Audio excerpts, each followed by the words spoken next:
Olá, eu vou apresentar o nosso grupo. É composto pela Gisele de Lima Fernandes Correia, Marcela Vasconcelos e Vitor Couto Alves. Olá, eu sou Marcela Vasconcelos e vou apresentar o artigo One More Time, What is Practice, de Helena Antona Coppola.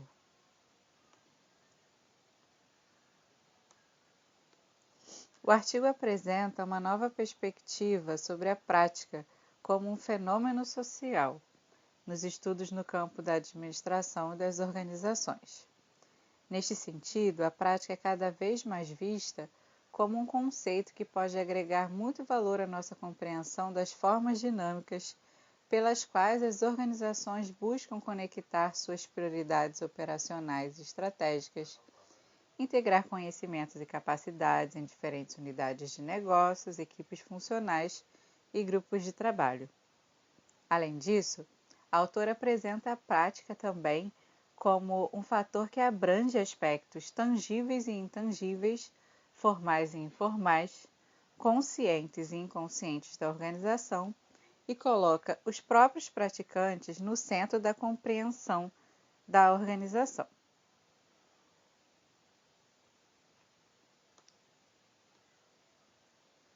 Ao focar na natureza dinâmica da prática, o artigo chama atenção para o poder das tensões dentro e entre as práticas como um reflexo da complexidade social da organização e captura a maneira como as tensões se tornam extensões, esticando os limites da organização. Na primeira seção do artigo, a autora aponta que uma revisão da literatura sobre prática sugere que atualmente existem pelo menos 5 diferentes conceituações de prática. O primeiro conceito está ligado à ação. O segundo está ligado à estrutura, incluindo linguagem, símbolos e ferramentas. O terceiro está ligado a sistema de atividade. O quarto, contexto social. E o quinto, ligado ao saber. Além disso, nessa seção de revisão da literatura, o artigo demonstra que há pelo menos 4 tendências na pesquisa da prática. E a gente destaca aqui a tendência de escrever a prática em relação a regras e rotinas, o que é muito comum. Rotinas e regras são constitutivas da dinâmica que molda como uma prática emerge. Entender que regras e rotinas não são estáticas é fundamental para que a prática também tenha uma conceituação mais dinâmica. Mas cabe ressaltar que as práticas, no entanto, não são simplesmente um conjunto de rotinas e nem são regidas apenas por regras. A teorização recente sobre prática também chamou a atenção para a natureza incorporada das práticas, que destaca como os praticantes se envolvem com o mundo e buscam realizar suas tarefas práticas. Chamou atenção também para os bens internos e externos da prática. De acordo com a literatura, bens externos são aqueles bens como riqueza, status social, prestígio, fama, poder e influência. Os bens internos, por outro lado, são qualidades que só podem ser identificadas por meio da participação em uma prática, como virtudes como justiça, confiança, coragem e honestidade. Os bens internos operam no nível consciente e inconsciente, e além de dar sentido e significado aos diversos bens externos, também constroem a força para superar os obstáculos ao longo do caminho. A autora destaca ainda as resultantes intenções da prática, demonstrando que a intenção tem conexão com o sujeito, sua consciência de suas metas e o processo de perseguir essa meta. Intencionalidade, portanto, não é apenas praxis e telos, que no caso o telos está mais ligado aos objetivos e a praxis ao fazer. Mas é também a frônesis, à medida que a frônesis aumenta a intencionalidade, porque aumenta a decisão da ação. Na próxima seção do artigo, a autora aborda o poder das tensões. Dentro de uma prática, as tensões revelam a gama de contradições internas entre intenções e ações. Também destacam as dificuldades de equilibrar prioridades concorrentes nos bens internos e externos que constituem uma prática. Aqui, no caso, a gente está falando das tensões intraprática. À medida que as diferentes práticas interagem, acontece o compartilhamento do conhecimento entre os participantes de um grupo social, e as práticas são cada vez mais institucionalizadas. Aqui a gente está falando da tensão interprática, em que há uma troca de conhecimentos tácitos entre os participantes. Uma maior atenção às tensões que regem a prática proporciona uma conceituação mais dinâmica, que explica o modo como a prática conecta forças endógenas, intrapráticas, e exógenas, interprática, com intencionalidade, para expandir o espaço de possibilidade nos bens internos e externos emergentes. A seguir, o artigo aborda a prática da prática, destacando que a prática e as tentativas de praticar refletem a fluidez de uma prática. Praticar é tanto um processo de repetição quanto um espaço que abraça a multiplicidade de possibilidades à medida que diferentes e novas dimensões são descobertas ou redescobertas em um horizonte imóvel onde passado, presente e futuro se encontram. A repetição, portanto, no contexto da prática, não é um processo mecanicista de replicação. Isso significa que o cerne da prática de uma prática é aprender ativamente e mudar diferentes aspectos da prática de uma maneira proativa, que não depende apenas de rotinas de hábito, mas de diferentes maneiras de incorporar uma prática. Na próxima sessão, a autora propõe uma discussão sobre a compreensão da natureza dinâmica da prática, afirmando que para essa compreensão não basta apenas perguntar qual é a prática e como ela é realizada. Também precisamos questionar quem são os praticantes, por que eles realizam a prática da maneira que fazem, onde e quando a prática é realizada. Neste sentido, precisamos explorar mais o papel das múltiplas identidades no trabalho e os graus de identificação com a prática. Essas questões introduzem novas dimensões, como cuidado, paixão e amor, como centrais para a compreensão dos profissionais e sua natureza prática. Seguindo essa linha, na próxima sessão, o artigo propõe o seguinte tema: repensando o praticante, frônesis, paixão e personalidade. O conjunto individual de objetivos, emoções, conhecimentos, atitudes e identidade de um praticante constitui o conjunto igualmente especial de capacidades empregadas na realização de uma prática. Então, além da frônesis e da paixão, a autora afirma que o compromisso pessoal de um praticante com a prática também é um reflexo de sua identificação com a prática. Os praticantes que se identificam na prática se envolvem de maneiras que retratam aspectos de quem eles são e aspiram se tornar. Portanto, uma prática também é reflexo da personalidade do praticante.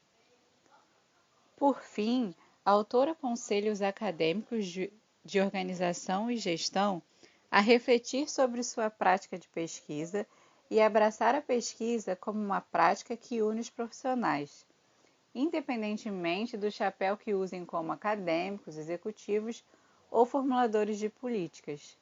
Ela chama atenção para 3 questões principais: um apelo ao envolvimento mais próximo com o mundo da prática, uma extensão das ferramentas de pesquisa no estudo do dinamismo da complexidade social e uma reconsideração das questões de pesquisa que completam a investigação em estudos de organização e gestão. Olá, bom dia, boa tarde, boa noite, dependendo da hora que estiver vendo essa apresentação. Meu nome é Victor Alves e vou dar continuidade aqui à nossa apresentação falando do nosso próximo artigo. O artigo que nós vamos falar é Frônesis em Administração e Organizações, uma revisão de literatura e uma agenda de pesquisa para o futuro, esse tema. Esse artigo é da Maria Clara Figueiredo, Dalla Costa Ames, do Maurício Custódio Serafim e do Marcelo Beckett Zappellini. Bom, para a gente começar, eu vou trazer aqui uma visão geral do artigo, né? A virtude de Frônides dentro da ética empresarial, ela foi considerada fundamental, né, para boas decisões e ações. Então, esse é um dos grandes focos da Frônides, né? Ele foi usado, né, esse termo foi usado devido às suas raízes aristotélicas, né, segundo Case, Canton e Nonaka. E ele também vem do termo grego prudência, sabedoria prática e bom senso, né, que também está relacionado à virtude cardial, né, que é do bom julgamento, decisões e ações. Né, junto com as outras virtudes cardeais, que é justiça, temperança e fortaleza. Então, hoje o estudo da Frônides também é usado, apoiado por abordagens teóricas interdisciplinares, vindo de diferentes perspectivas filosóficas, em particular da ética da virtude. Esse artigo ele seguiu aí uma metodologia do Prisma, né? E ele tem como objetivo aí, né, contribuir para o conhecimento da sabedoria prática através da realização dessa revisão de literatura sobre a Frônides no campo da administração. E de acordo com os resultados, né, eles verificaram aí, né, que a Frônides, né, foi definida com base em 3 perspectivas, né, a Frônides formal, a Frônides substantiva e a Frônides substantiva dentro da ética das virtudes, né, construindo assim a sua dimensão da magnitude. E os temas abordados, eles analisados, indicam a dimensão da amplitude da Frônides quanto ao seu desenvolvimento nos níveis individual, organizacional e societário. E essa pesquisa ela apresenta uma síntese e considerações sobre as implicações do conceito para a pesquisa e prática da ética profissional. Então, indo aí à introdução da Frônides, né, que o artigo traz, é a relação da Frônides com as virtudes morais. O Aristóteles ele já afirma, né, no seu trabalho lá do Ética Nicômaco, que a prudência não é esperteza, embora exija essa capacidade, né, que as pessoas podem, de certa forma, confundir inteligência, né, com a Frônides, mas na verdade ele diz que não é, embora você precise ali, né, dessa capacidade para exercer a liderança muitas das vezes. Então, o Frônides ele remonta a essa civilização grega, né, o verbo pronein, ele expressa ali a prudência perseguida por personagens de tragédias gregas, né, como Antígona, Sófocles, né, e o Péricles, né, que são o que ele chama de prônimos, né, que são aquelas pessoas que exercem a sabedoria prática, né? Então, a principal referência é a Ética a Nicômaco, né, de Aristóteles, onde ele traz esse termo. Já no grego, esse termo é utilizado como providentia, né, no qual depois o Tomás de Aquino ele retoma essa ética aristotélica, ele integra a moral cristã e usa o termo prudentia. Segundo o Tomás de Aquino, prudência é essa arte de tomar decisão certa com base na realidade, né, com atos de deliberação, julgamento, escolha e comando para a ação. A tradução moderna do Frônides ela é sabedoria prática, né, que tem suas raízes na filosofia oriental. Então, o Bachmann ele diz, né, que é uma visão geral do legado da filosofia oriental, que mostra as conexões dessa tradução com contribuições da teologia, psicologia e administração. E aí também, né, o que não é Frônides, né? O Frônides ele é o oposto da privação da virtude. Então, a privação da virtude é o oposto de Frônides, né? A oposição à liberação ou diretriz estabelecida em ter Frônides. Então, esse seria o contrário do Frônides. Olá, eu sou a Gisele Fernandes. Eu vou dar continuidade à apresentação, falar um pouco agora sobre a pesquisa de dados e métodos. A pesquisa, ela utilizou de uma metodologia específica para realizar a revisão da literatura e coletar os artigos, nas quais elas foram avaliadas por meio de uma abordagem qualitativa baseada numa análise de conteúdo. Os procedimentos metodológicos seguiram uma recomendação do modelo Prisma. Os principais itens e critérios de elegibilidade utilizados para descrever os estudos e relatar os resultados buscaram estabelecer um procedimento reprodutível. Então, depois de colocar a questão da pesquisa, métodos explícitos foram utilizados para identificar, selecionar e avaliar criticamente os estudos relevantes, bem como resumir as evidências e interpretar os resultados. O EndNote foi utilizado para organizar as referências. O software Excel ele foi utilizado para categorizar as informações descritivas e o software de análise de dados NiVivo. Então, os critérios de buscas dos artigos, eles foram buscados em bases de dados eletrônicas e trabalhando com as bases de dados EBSCOhost, Scopus e Web of Science.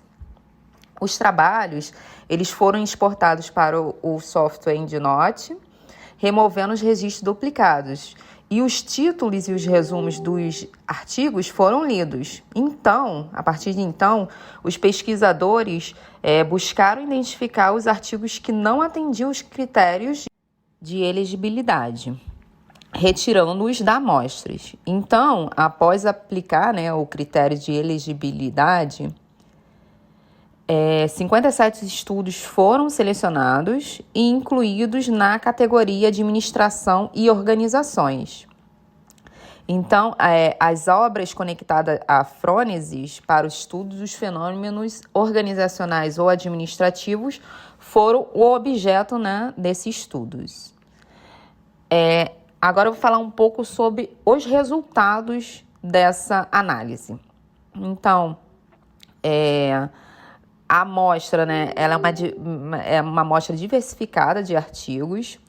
Ela possui pesquisas e discussões publicadas em 41 periódicos diferentes, 77 pesquisadores que abrangem esses artigos em 22 países diferentes. Esses trabalhos foram apoiados por uma variedade de pesquisas, bases teóricas e correntes filosóficas, com mais de 300 palavras-chave diferentes, sendo que 59 delas foram repetidas pelo menos uma vez. As palavras-chave mais frequentes foram frônesis, ética, sabedoria prática, Aristóteles, negócios, virtudes. Além disso, se considerar o conteúdo propriamente dito dos artigos, as palavras mais frequentes foram conhecimento, gestão, prática, ética. Desse modo, ele corrobora, esse conteúdo corrobora com o objeto desse estudo. Vou falar agora um pouco ainda sobre os resultados, falar um pouco sobre os artigos, a divisão dos artigos empíricos e teóricos nesse universo pesquisado. Então, dos 57 artigos selecionados, trabalhos selecionados, 75% deles são teóricos e somente 14 artigos, que corresponde a quase 25%, eles são empíricos. As abordagens desses artigos foram predominantemente qualitativas e os estudos, eles abordaram frônesis em termos conceituais e metodológicos. Alguns trabalhos adotam conceitos breves que não estabelecem uma conexão entre frônesis e uma estrutura ética. Uma conexão entre frônese e responsabilidade, foram encontrados nesses artigos, nesses trabalhos analisados, Então, nesse contexto, a responsabilidade, ele requer a frônesis quando há necessidade de investigar uma má conduta ou criar um procedimento de responsabilização além do indivíduo, atingindo, assim, os níveis institucionais. Sobre as perspectivas formais e substantivas nas definições de frônesis, as principais encontradas nesse trabalho foram: ele trata frônesis conceituando que os trabalhos empíricos analisados definem frônesis como uma forma de conhecimento prático adquirido com a experiência e o tempo formado pela capacidade de deliberar sobre o que é certo ou errado para a comunidade como um todo, aplicando um julgamento prático. Ele também ressalta que é a ação eticamente boa que uma pessoa sábia tomaria considerando o que eles aprendem ao longo da vida adulta, no contexto social, temporal e cultural. Então, ele afirma aí que a aplicação depende mesmo do contexto em que a ação a ser tomada está inserida. Além disso, eles defendem que frônesis é descrito como um know-how, um conhecimento procedimental vivenciado na execução das atividades, um hábito virtuoso de tomar decisões e agir. Trata-se de compreender os contextos complexos e dinâmicos e tomar decisões eficazes. Nos resultados, dos trabalhos analisados nessas pesquisas, eu vou falar um pouco agora sobre os trabalhos mais citados e as perspectivas teóricas. Os autores que aparecem mais vezes, eles foram citados pelo menos umas 100 vezes. São eles Aristóteles, Nonaka, Toyama.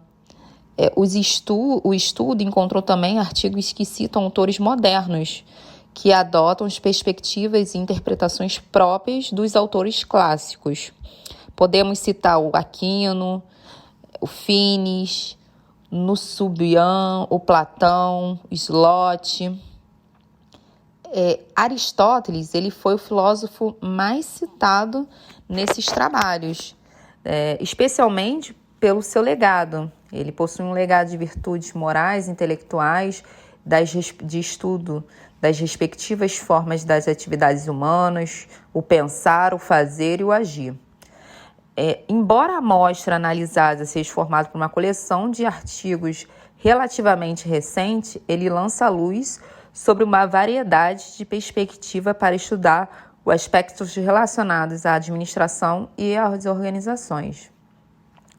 Juntos, esses estudos, eles apresentam 3 escopos ou níveis, principais de análises. E foi essa a divisão que foi discutidos e questionados aqui no estudo analisado. E os autores, eles dividiram em 3 grandes grupos, 3 grandes níveis. O nível individual, o nível grupal ou organizacional e o nível societário, que é o nível macro. Primeiros resultados que os autores encontraram no nível individual, eles encontraram 33 trabalhos abordando esse nível, onde deles 23 são teóricos e 10 são pesquisas empíricas. Os 2 principais temas abordados são a intuição e o processo racional de deliberação individual. Os julgamentos nos níveis mais baixos da organização são mais práticos do que teóricos, E a frônesis, ela foi encontrada nesses trabalhos como uma capacidade racional de deliberar e agir coletivamente.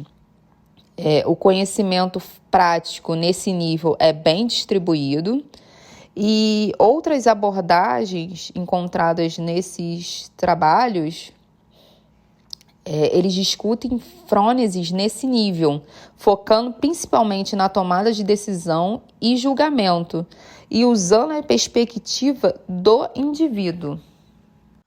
O principal resultado encontrado no nível de grupo ou organizacional é que os temas dizem respeito às questões de nível grupal organizacional, como práticas de funções administrativas ou elementos organizacionais. A maioria desses trabalhos é teórico, 16, e 4 são estudos empíricos. Então, foram achados 20 trabalhos nesse nível, que os autores dividiram.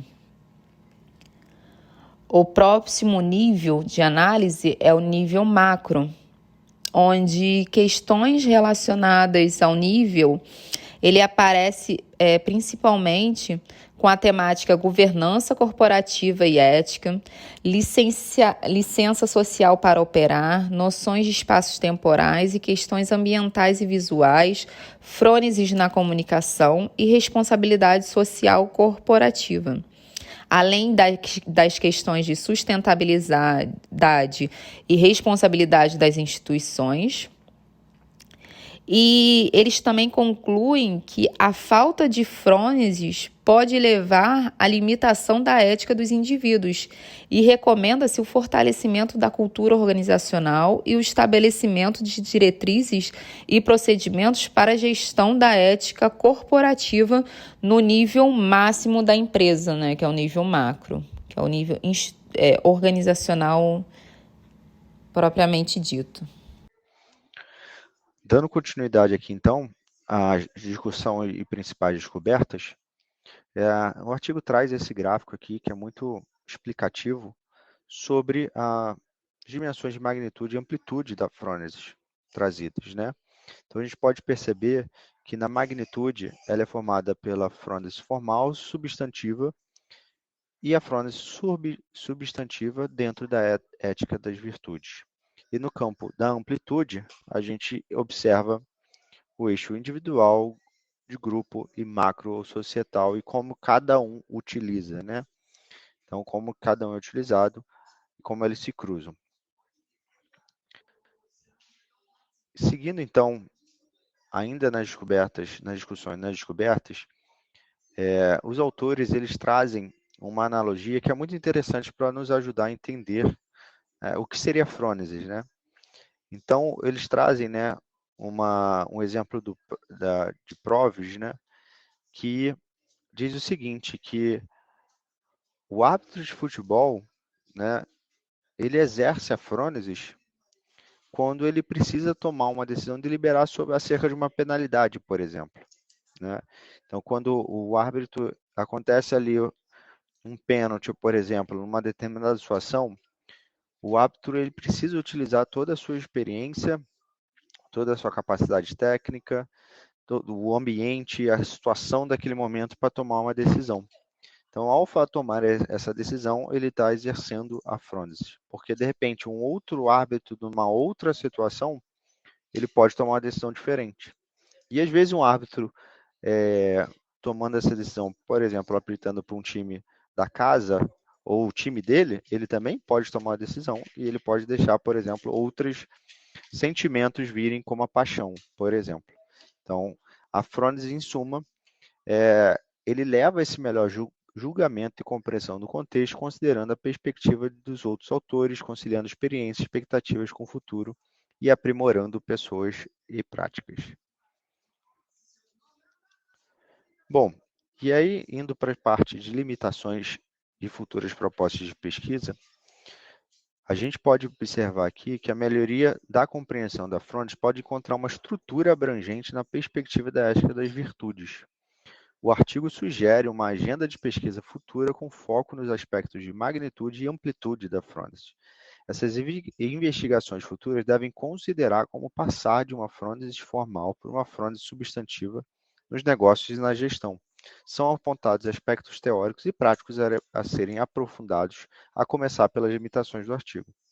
Quanto às amplitudes da frônesis, as práticas elas são elementos com grande potencial para ajudar a entender a relação entre nível individual e organizacional, bem como instituições, como elemento intermediário entre as organizações e o ambiente social.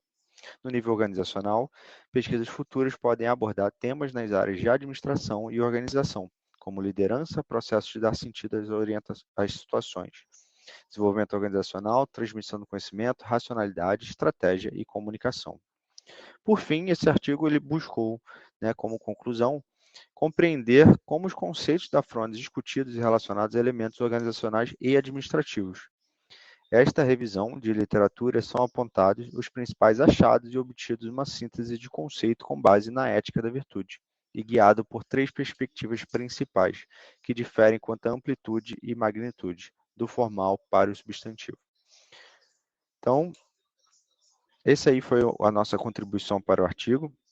O artigo era um artigo bem denso, né, bem grande, então a gente tentou aqui destacar os principais aspectos de cada seção do artigo, e isso mostra, né, o quanto que a frônese pode ser